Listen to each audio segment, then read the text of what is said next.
السلام علیکم ورحمۃ اللہ وبرکاتہ۔ آج ہم الحمدللہ 10واں پارہ مکمل کریں گے ماشاءاللہ۔ آج ہم 1/3 قرآن ہمارا ہو جائے گا، اللہ تعالیٰ مکمل کروائے باقی بھی۔ اعوذ باللہ من الشیطان الرجیم، بسم اللہ الرحمن الرحیم۔ المنافقون والمنافقات بعضهم من بعض یأمرون بالمنکر وینہون عن المعروف ویقبضون ایدیہم نسوا اللہ فنسیہم ان المنافقین هم الفاسقون۔ منافق مرد اور منافق عورتیں سب ایک دوسرے کے ہم رنگ ہیں، برائی کا حکم دیتے ہیں اور بھلائی سے منع کرتے ہیں، اور اپنے ہاتھ خیر سے روکے رکھتے ہیں۔ نسوا اللہ فنسیہم، انہوں نے اللہ کو بھلا دیا، یعنی اللہ کو بھول گئے۔ فنسیہم، تو اللہ نے بھی انہیں بھلا دیا۔ ان المنافقین هم الفاسقون، یقیناً یہ منافق ہی فاسق ہیں۔ جو شخص اللہ کو اپنی زندگی سے نکال دیتا ہے نا، اللہ بھی اسے چھوڑ دیتا ہے۔ نسوا اللہ فنسیہم، انہوں نے اللہ کو بھلایا، اللہ نے بھی انہیں، ایک جگہ ہم نے پڑھا تھا اللہ نے انہیں ان کا اپنا آپ بھلوا دیا، یہاں ہے کہ اللہ بھی بھول گیا انہیں۔ فی طغیانہم یعمہون، اپنی سرکشی میں سرگرداں رہیں، اللہ کو پھر ان کی کوئی پرواہ نہیں ہوتی۔ نولیہ ما تولی، جدھر کو وہ پھرنا چاہتے ہیں پھر اللہ ادھر ہی انہیں پھیر دیتا ہے۔ وعد اللہ المنافقین والمنافقات والکفار نار جہنم، ان منافق مردوں اور عورتوں اور کافروں کے لیے اللہ نے جہنم کی آگ کا وعدہ کیا ہے۔ استغفر اللہ، اللہم لا تجعلنا منہم خالدین فیہا، جس میں وہ ہمیشہ رہیں گے وہی ان کے لیے موزوں ہے۔ ہی حسبہم، وہی کافی ہے ان کے لیے، اور ان پر اللہ کی لعنت ہے، اللہ کی پھٹکار ہے، ان کے لیے قائم رہنے والا عذاب ہے، عذاب مقیم۔ کالذین من قبلکم کانوا اشد منکم قوۃ واکثر اموالا واولادا، تم لوگوں کے رنگ ڈھنگ وہی ہیں جو تم سے پہلے لوگوں کے تھے، وہ تم سے زیادہ زور آور اور تم سے بڑھ کر مال اور اولاد والے تھے۔ پھر انہوں نے دنیا میں اپنے حصے کے مزے لوٹ لیے، اور تم نے بھی اپنے حصے کے مزے اسی طرح لوٹے جیسے انہوں نے لوٹے تھے، اور ویسی ہی بحثوں میں تم بھی پڑے جیسی بحثوں میں وہ پڑے تھے۔ سو ان کا انجام یہ ہوا کہ دنیا اور آخرت میں ان کا سب کیا دھرا ضائع ہو گیا، اور وہی خسارے میں ہیں۔ الم یاتہم نبأ الذین من قبلہم قوم نوح وعاد وثمود وقوم ابراہیم واصحاب مدین والمؤتفقات، کیا ان لوگوں کو اپنے پیش رووں کی تاریخ نہیں پہنچی؟ نوح علیہ السلام کی قوم، عاد، سمود، ابراہیم کی قوم، مدین کے لوگ، اور وہ بستیاں جنہیں الٹا دیا گیا۔ وہ کون سی بستیاں تھیں؟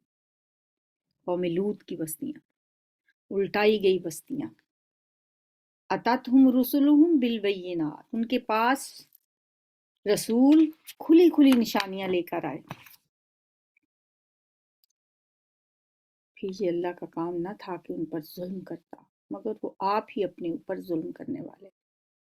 اللہ تو پیغمبروں کو اسی لیے بھیجتا ہے نا، کہ ان کی بات مانی جائے اور لوگ پھر اللہ کے عذاب سے بچ جائیں، لیکن اگر کوئی بات نہیں مانتا تو اس کا مطلب ہے وہ خود اپنے اوپر ظلم کرتا ہے۔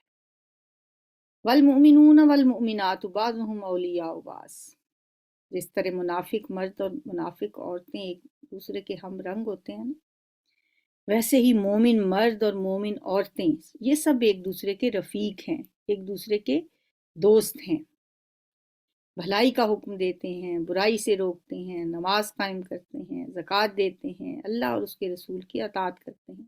وہاں کچھ کوالٹیز بتائی گئی تھیں منافقین کی، اور یہاں مومنین کی بتائی جا رہی ہیں۔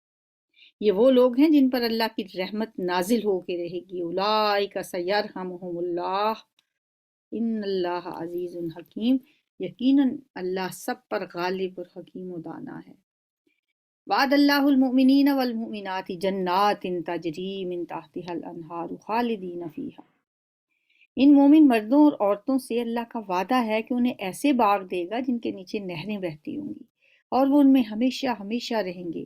ان سدا بہار باغوں میں ان کے لیے پاکیزہ قیام گاہیں ہوں گی، اور سب سے بڑھ کر یہ کہ اللہ کی خوشنودی انہیں حاصل ہوگی. وَرِضْوَانٌ مِّنَ اللَّهِ اکبر. اللہ کی خوشنودی، اللہ کی رضا تو پھر سب سے بڑھ کر ہے. اس سے بڑی چیز تو کوئی ہو ہی نہیں سکتی.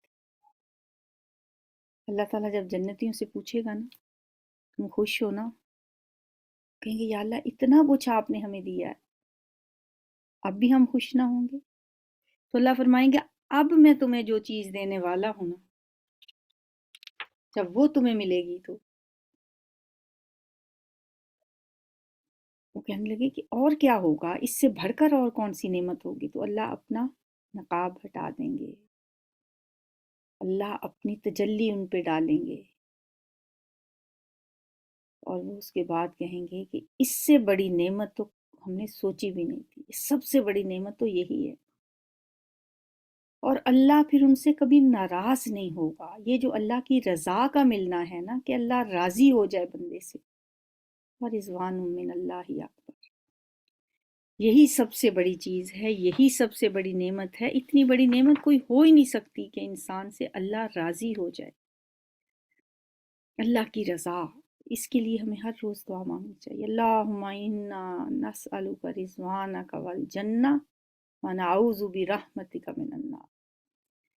اے اللہ ہم تجھ سے تیری رضا، تیری خوشنودی اور جنت مانگتے ہیں، اور ہم پناہ مانگتے ہیں تیری رحمت کے صدقے.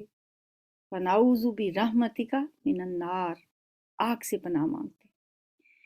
یا ایھا النبی جاہد الکفار والمنافقین واغلظ علیہم ومأواہم جہنم وبئس المصیر. بہت سخت آیت ہے یہ بھی منافقین کے لیے. اے نبی صلی اللہ علیہ وآلہ وسلم، کفار اور منافقین دونوں کا پوری قوت سے مقابلہ کریں اور ان کے ساتھ سختی سے پیش آئیں. واغلظ علیہم، آخرکار ان کا ٹھکانہ جہنم ہے اور وہ بدترین جائے قرار ہے. یہ لوگ اللہ کی قسمیں کھا کھا کر کہتے ہیں کہ ہم نے وہ بات نہیں کی، وہ بات ہم نے نہیں کہی، حالانکہ انہوں نے ضرور وہ کافرانہ بات کہی ہے. یہ بات ہے جب وہ تبوک کے لیے مسلمان گئے ہوئے تھے. وہاں پہ کسی نے منافقی، ظاہر ہے طرح طرح کی باتیں کرتے تھے، طرح طرح کی ان کے منہ سے باتیں نکلتی تھی جب وہ اکٹھے ہوتے تھے، اپنی مجلسوں میں ہوتے تھے.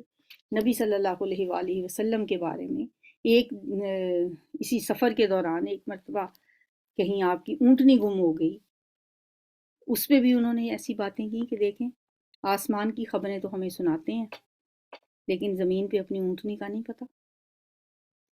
کئی باتیں اس ضمن میں، اب ظاہر ہے حقیقی طور پہ تو کسی کو کچھ بھی نہیں پتا کہ اللہ تعالیٰ نے یہ جو بات کی ہے. وَلَقَدْ قَالُوا کَلِمَةَ الْكُفْرِ، اور انہوں نے کہا ہے ضرور کافرانہ کلمہ، کوئی کافرانہ بات انہوں نے لازمی طور پہ کہی ہے، لیکن وہ بات کون سی ہے اس کے بارے میں اب مختلف قسم کی باتیں مفسرین نے کی ہیں، لیکن یقینی طور پہ کچھ نہیں کہا جا سکتا کہ وہ کون سی بات تھی، وہ کیا بات تھی. کئی روایات ملتی ہیں ایسی کافرانہ باتوں کا جن میں ذکر ہے جو اس زمانے میں منافقین کرتے تھے. مثلا ایک منافق نے ایک مسلمان نوجوان سے گفتگو کرتے ہوئے کہا کہ اگر واقعی وہ سب کچھ برحق ہے جو یہ نبی پیش کرتے ہیں تو ہم تو پھر سب گدھوں سے بھی بدتر ہیں. یہ والی بات بھی کی اس نے.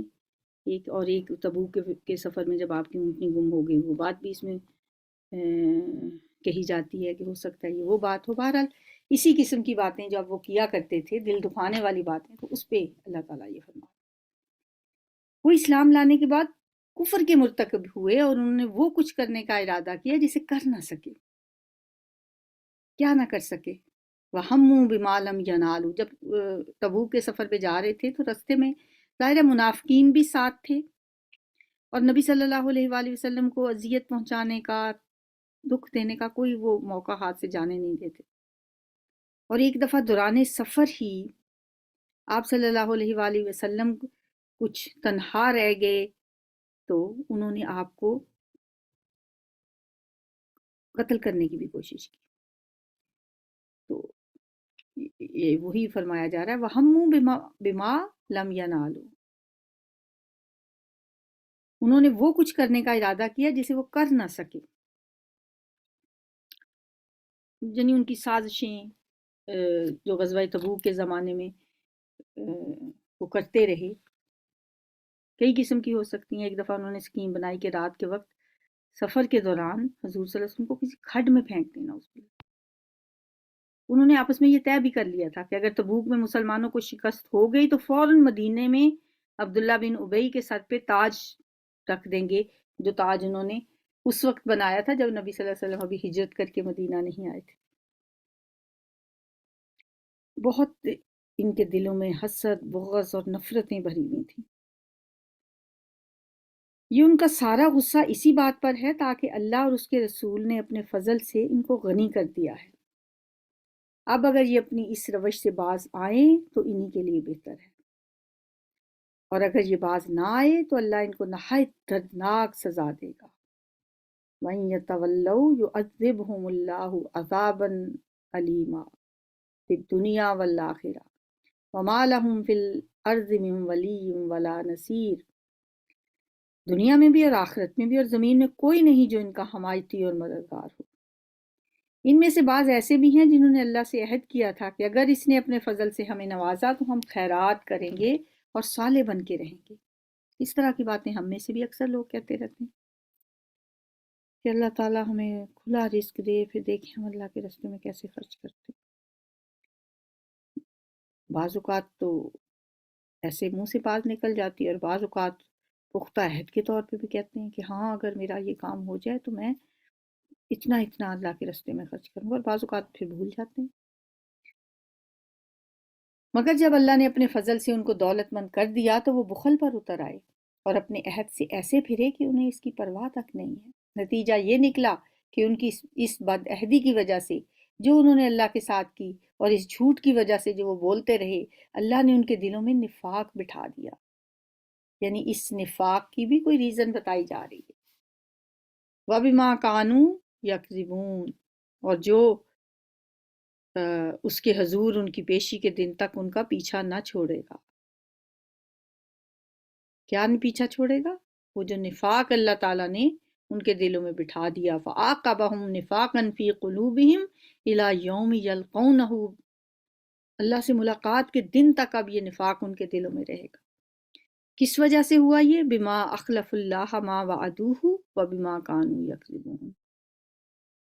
اس جھوٹ کی وجہ سے جو وہ بولتے رہے. أَلَمْ يَعْلَمُوا أَنَّ اللَّهَ يَعْلَمُ سِرَّهُمْ وَنَجْوَاهُمْ وَأَنَّ اللَّهَ عَلَّامُ الْغُيُوبِ. کیا یہ لوگ جانتے نہیں ہیں کہ اللہ کو ان کے مخفی راز اور ان کی پوشیدہ سرگوشیاں سب معلوم ہیں، اور وہ تمام غیب کی باتوں سے پوری طرح باخبر ہے. وہ خوب جانتا ہے ان کنجوس دولت مندوں کو جو برضا و رغبت دینے والے اہل ایمان کی مالی قربانیوں پر باتیں کرتے ہیں، اور ان لوگوں کا مذاق اڑاتے ہیں جن کے پاس اللہ کے راستے میں دینے کے لیے اس کے سوا کچھ نہیں ہے، جو وہ اپنے اوپر مشقت برداشت کر کے دیتے ہیں.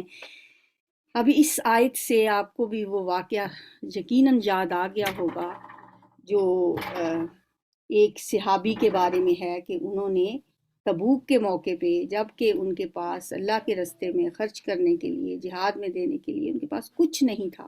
ابو عقیل انصاری نام تھا ان کا. انہوں نے پوری رات ایک یہودی کے باغ میں مزدوری کی.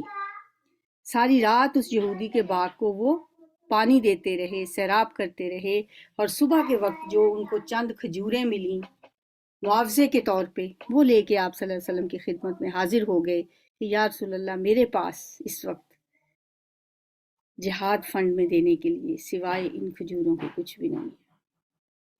آپ نے فرمایا کہ اللہ کے ہاں ان کی وہ قدر و منزلت ہے کہ یہ جو مال و اسباب کا ڈھیر لگا ہوا ہے، ان کھجوروں کو ان سب کے اوپر پھیلا دو، اللہ کے ہاں ان کی بہت قدر و منزلت ہے۔ کیونکہ جس خلوص کے ساتھ، جس محنت کے ساتھ وہ تو اپنا ساری پونجی لے کے آ گیا، اس شخص پہ بھی ان لوگوں نے باتیں کیں، طرح طرح کے الزام لگائے اور کہا کہ بس ان کھجوروں کی وجہ سے تو جیسے اب یہ مہم سر کر کے ہی آ جائیں گے۔ الذین یلمزون المطوعین من المؤمنین فی الصدقات، جو لوگ برضا و رغبت دینے والے اہل ایمان کی مالی قربانیوں پر باتیں کرتے ہیں، الزام تراشیاں کرتے ہیں اور مذاق اڑاتے ہیں ان لوگوں کو، والذین لا یجدون الا جہدہم، ان کا مذاق اڑاتے ہیں جو اپنے اوپر مشقت برداشت کر کے دیتے۔ اللہ ان مذاق اڑانے والوں کا مذاق اڑاتا ہے اور ان کے لیے دردناک عذاب ہے۔ سخر اللہ منہم وَلَهُمْ عَذَابٌ علیم۔ اے نبی صلی اللہ علیہ وآلہ وسلم، آپ خواہ ایسے لوگوں کے لیے معافی کی درخواست کریں یا نہ کریں، استغفر لہم او لا تستغفر لہم، ان تستغفر لہم 70 مرۃ فلن یغفر اللہ لہم، اگر آپ 70 مرتبہ بھی ان کے لیے مغفرت طلب کریں گے تو اللہ انہیں ہرگز معاف نہیں کرے، اس لیے کہ انہوں نے اللہ اور اس کے رسول کے ساتھ کفر کیا ہے، اور اللہ فاسق لوگوں کو نجات نہیں دیا کرتا۔ واللہ لا یہدی القوم الفاسقین۔ بہت سخت آیت ہے یہ بھی منافقین کے لیے۔ اس سے پہلے سورہ نساء میں بھی ہم نے ایک آیت پڑھی تھی ان کے بارے میں، ان المنافقین فی الدرک الاسفل من النار، کہ وہ آگ کے سب سے نچلے درجے میں ہوں گے۔ اب اس صورت میں تو ہمیں کئی آیتیں ایسی مل رہی ہیں جہاں نبی صلی اللہ علیہ وسلم سے کہا جا رہا ہے کہ آپ ان کے لیے استغفار کریں نہ کریں کوئی فرق نہیں پڑتا، اور آپ اتنے شفیق تھے، اتنے رحیم تھے۔ آپ فرماتے ہیں کہ بعض روایتوں میں آتا ہے کہ اگر مجھے یہ پتہ چل جاتا کہ 70 مرتبہ سے زیادہ بار استغفار کرنے سے اللہ انہیں بخش دے گا تو میں ان کے لیے 70 بار سے زیادہ مرتبہ استغفار کرتا۔ فرح المخلفون بمقعدهم خلاف رسول اللہ وکرہوا ان یجاہدوا باموالہم وانفسہم فی سبیل اللہ، جن لوگوں کو پیچھے رہ جانے کی اجازت دے دی گئی تھی یعنی غزوہ تبوک میں، وہ اللہ کے رسول کا ساتھ نہ دینے اور گھر بیٹھے رہنے پر خوش ہوئے، اور انہیں گوارا نہ ہوا کہ اللہ کی راہ میں جان و مال سے جہاد کریں۔ انہوں نے لوگوں سے کہا کہ اس سخت گرمی میں نہ نکلو، وقالوا لا تنفروا فی الحر، اتنی گرمی ہے، اس شدید گرمی میں مت جاؤ، قل نار جہنم اشد حرا، آپ ان سے کہہ دیں کہ جہنم کی آگ اس سے بھی زیادہ گرم ہے۔ لو کانوا یفقہون، کاش کہ انہیں اس بات کا شعور ہوتا۔ اب چاہیے کہ یہ لوگ کم ہنسا کریں، فَلْيَضْحَكُوا قَلِيلًا وَلْيَبْكُوا كَثِيرًا، اور زیادہ روئیں اس لیے کہ جو بدی یہ کماتے رہے ہیں اس کی جزا ایسی ہی ہے کہ انہیں اس پہ رونا چاہیے۔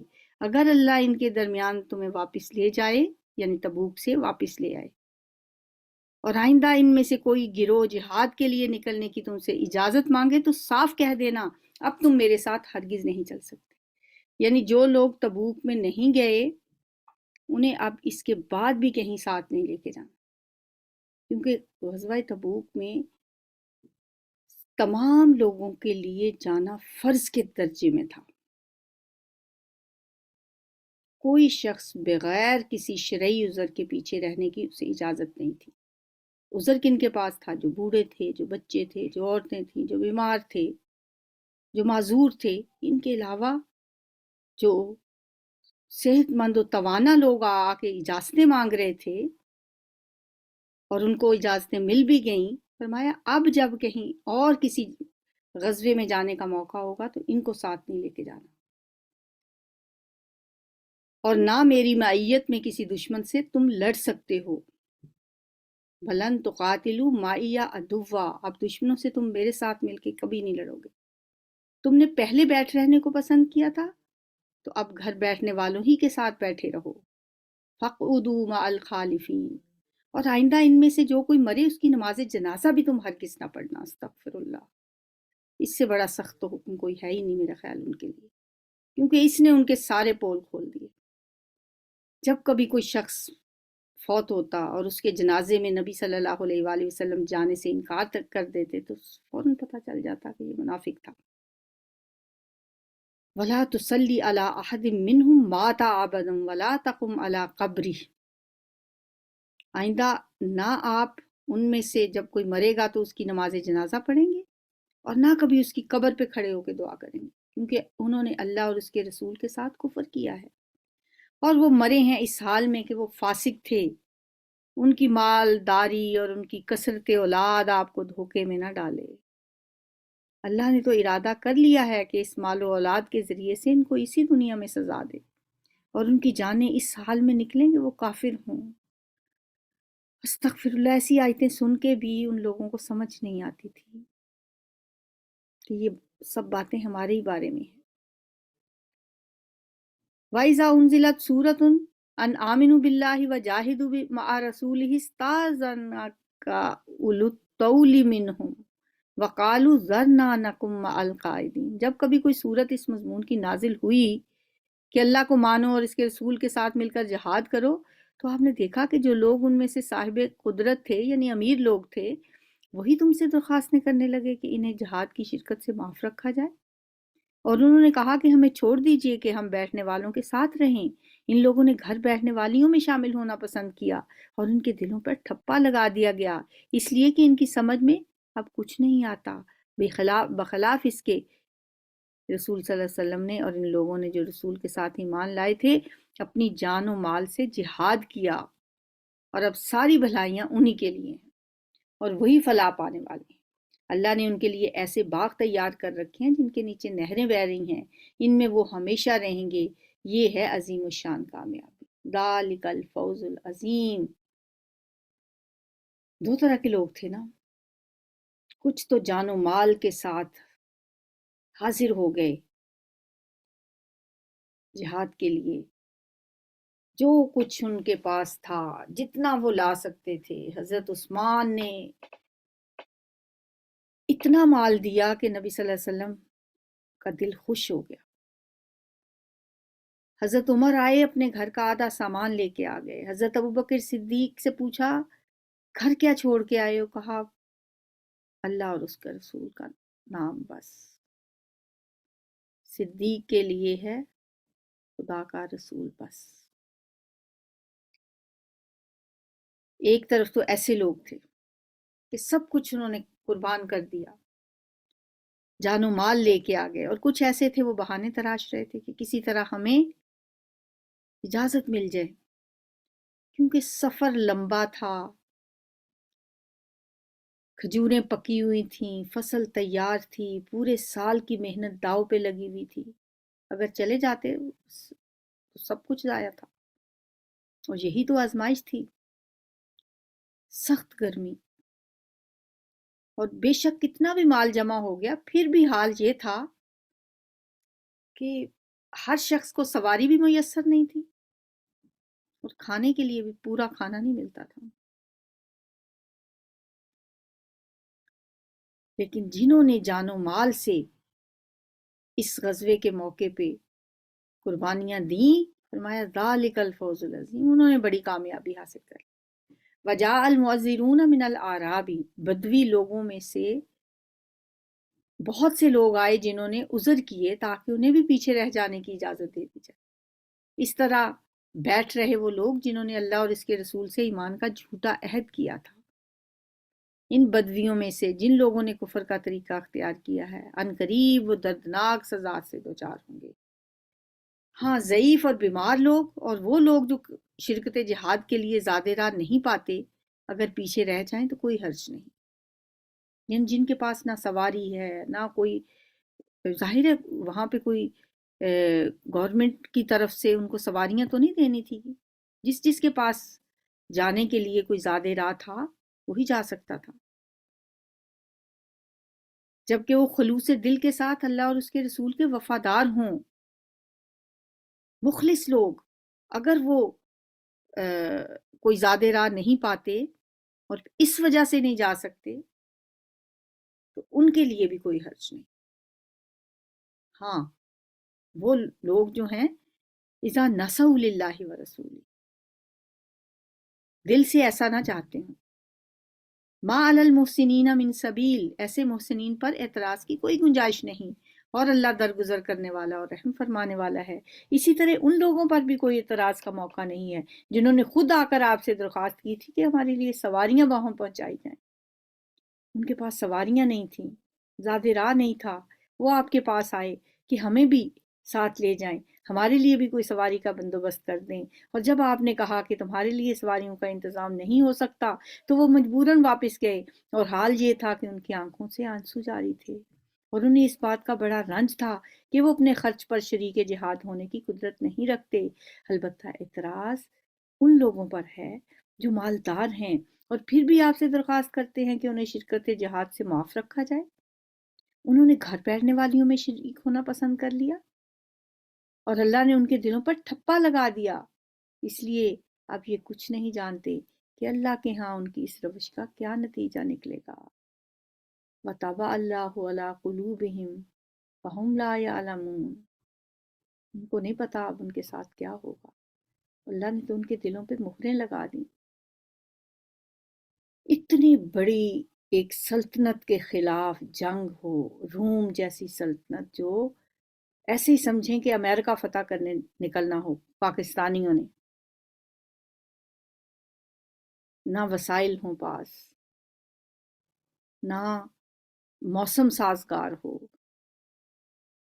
ادھر سے کاروبار عروج پہ ہوں اور اگر چلے جائیں تو سارا کاروبار ہی ٹھپ ہو کے رہ جائے۔ اتنی بڑی آزمائش، اس لیے اس غزوے کو جیش الاسرہ بھی کہا جاتا ہے۔ تنگی، تنگ دستی، مفلسی، وسائل کی کمی، موسم کی شدت، ایسے آزمائے گئے مسلمان، اور ایسے موقعوں پہ جنہوں نے اپنے اللہ اور اس کے رسول کی آواز پہ لبیک کہا، وہ تو ان کے تو وارے نہیں آ رہے ہو، کیونکہ یہ آزمائش تو چند دنوں کی تھی، پھر اس کا نتیجہ انہوں نے ہمیشہ ہمیشہ کی کامیابی کے طور پہ لی۔ جبکہ وہ لوگ جو بہانے بناتے رہے، جو مالدار ہونے کے باوجود جنہوں نے سستی دکھائی، ان کا انجام پھر یہی ہوا کہ وَطَبَعَ اللَّهُ عَلَىٰ قُلُوبِهِمْ، اللہ نے ان کے دلوں پہ مہریں لگا دیں۔ یہ جی سلسلہ جاری ہے ابھی، غزوہ تبوک، انشاءاللہ ہم اگلے پارے کے سٹارٹ میں بھی یہی پڑھیں گے۔ پارہ نمبر 10 جو مکمل ہوا، اس کے اہم نکات ایک نظر دیکھ لیتے ہیں۔ پارہ شروع ہوتا ہے مال غنیمت کا ذکر سے، کہ مال غنیمت جو ہے وہ سورہ انفال کے شروع میں بتا دیا تھا نا، کہ یہ آپ سے مال غنیمت کے بارے میں پوچھتے ہیں تو انہیں بتا دو کہ مال غنیمت اللہ اور اس کے رسول کا مال ہے۔ تو اب 10ویں پارے کے شروع میں پھر بتایا گیا کہ مال غنیمت کا 5واں حصہ جو ہے وہ الگ کر لیا جائے گا، خمس، وہ اللہ اور اس کے رسول کا ہے، یعنی نبی صلی اللہ علیہ وآلہ وسلم کے رشتہ داروں میں وہ تقسیم ہوگا، اور باقی کو جو بچے گا وہ پھر مجاہدین میں تقسیم کیا جائے۔ پھر غزوہ بدر کی منظر کشی کی گئی ہے، اس میں نصرت کے حصول کے 4 عناصر بتائے گئے ہیں کہ کون سی خوبیاں ہوں گی تو کامیابی آپ کا مقدر بنے گی۔ پھر عسکری اور روحانی تیاری کی تلقین کی گئی ہے، اپنے گھوڑے تیار رکھو، روحانی اور ایمانی قوت کا ذکر ہے، صلح ہی میں مصلحت ہے یہ بتایا گیا، پھر قیدیوں سے فدیہ لینے کی بات، جو غزوہ بدر میں لوگ پکڑے گئے تھے، نبی صلی اللہ علیہ وسلم نے وہاں مشورے سے یہ طے کیا تھا کہ ان سے فدیہ لے لیا جائے، اور جو لوگ فدیہ نہیں دے سکتے وہ ہمارے بچوں کو پڑھانا لکھنا پڑھنا سکھا دیں۔ پھر سورۃ توبہ ہے اس پارے میں سٹارٹ ہوتی، جس میں مشرکین کے ساتھ معاہدات سے اعلان برات کیا گیا کہ اب 4 مہینے ہیں ان کے پاس، 4 مہینے کی ان کو مہلت دے دی گئی۔ جن لوگوں نے معاہدوں کا پاس نہیں کیا ان کے معاہدے ان کے منہ پہ مارے جائیں، اور جو لوگ معاہدے پورے کر رہے ہیں ان کو مہلت دے دی جائے، معاہدوں کی جب تک کہ ان کے ساتھ عہد ہے اس وقت تک، اور باقی لوگوں کو 4 مہینے کی مہلت دی کہ یا تو اسلام قبول کر لیں، یا جزیرۃ العرب چھوڑ کے چلے جائیں، یا ذمہ بن کے رہیں۔ مشرکین کو بیت اللہ سے روک دیا گیا کہ آج کے بعد کوئی شخص بیت اللہ کا طواف بھی نہیں کرے گا، حج بھی نہیں کرے گا مشرک کی حیثیت سے، اور خانہ کعبہ اور مکہ میں اس کی انٹری بھی بند کر دی گئی۔ اہل کتاب سے قتال کی اجازت دی گئی، منافقین کا پردہ چاک کر دیا گیا۔ اس سے پہلے تو دبے دبے لفظوں میں بات ہوتی تھی، اب کھلے لفظوں میں منافقین کے اللہ تعالیٰ نے پول کھول دیے۔ اور سورۃ توبہ میں پارہ نمبر 10 کے آخر میں منافقین کے کردار کی ہمیں بہت سی جھلکیاں نظر آتی ہیں۔ اس بارے میں عمل کی باتیں بے شمار ہیں، لیکن ہم نے جو چوز کی ہیں ان میں پہلی یہ ہے کہ ہر قسم کے حالات میں، ناپسندیدہ حالات میں صبر کی عادت کو اپنانا ہے۔ صبر جو ہے نا، اس کا صلہ جنت کے سوا کچھ بھی نہیں ہے۔ اللہ تعالیٰ ہمیں صابر بنائے، کیونکہ اللہ صبر کرنے والوں سے محبت کرتا ہے۔ متقی کی خصوصیات اپنے اندر پیدا کر کے اللہ کا پسندیدہ بندہ بننا ہے، یہ بات عمل کے لیے ہمیں اپنے پلے سے باندھ لینی چاہیے کہ متقین کا تذکرہ ہم بار بار پڑھتے ہیں، اور متقین کی صفات بھی ہمیں گنوائی جاتی ہیں، سورہ بقرہ میں بھی ہم نے پڑھی ہیں، تو ہم نے وہ صفات اپنے اندر پیدا کرنی ہے۔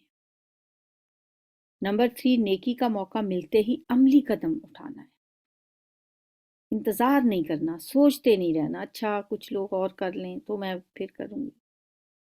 جو ہی کوئی موقع ملے اسے ہاتھ سے نہیں جانے دینا، اور برائی کو دیکھ کر اسے روکنے کی کوشش کرنی ہے۔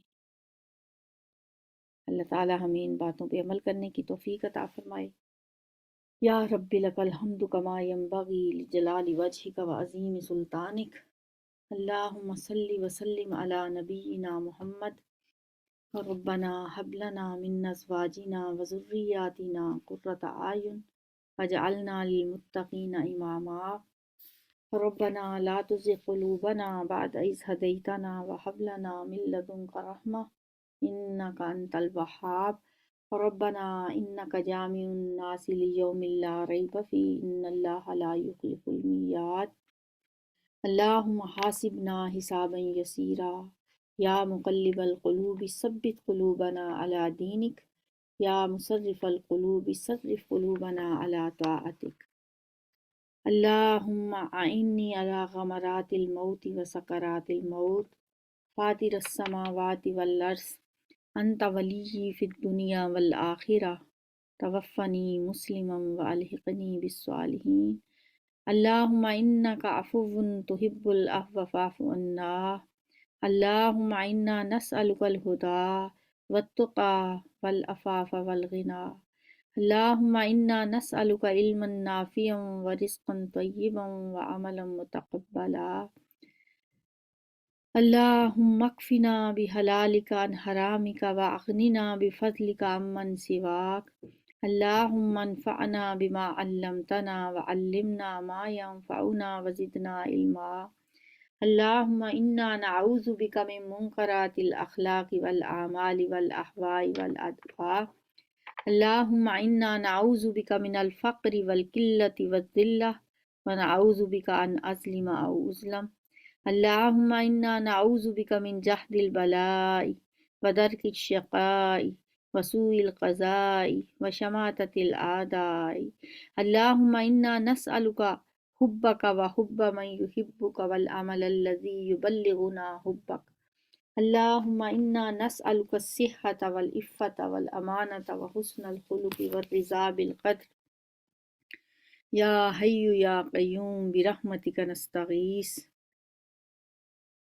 ربنا ظلمنا انفسنا وان لم تغفر لنا وترحمنا لنکونن من الخاسرین اللہم انا نعوذ بک من یوم السوء ومن لیلۃ السوء ومن ساعۃ السوء ومن صاحب السوء ومن جار السوء فی دار المقامہ اللہم اجعلنا صبورا واجعلنا شکورا واجعلنا فی اعیننا صغیرا وفی اعین الناس کبیرا اللہم انا نعوذ بک من زوال نعمتک وتحول عافیتک وفجاءۃ نقمتک وجمیع سخطک یا حی یا قیوم برحمتک نستغیث ربنا تقبل منا انک انت السمیع العلیم وتب علینا انک انت التواب الرحیم وصلی اللہ تعالی علی خیر خلقہ محمد وآلہ وصحابہ وازواجہ وذریتہ اجمعین برحمتک یا ارحم الراحمین الہی آمین سبحانک اللہم و بحمدک نشہد ان لا الہ الا انت نستغفرک و نتوب الیک السلام علیکم ورحمۃ اللہ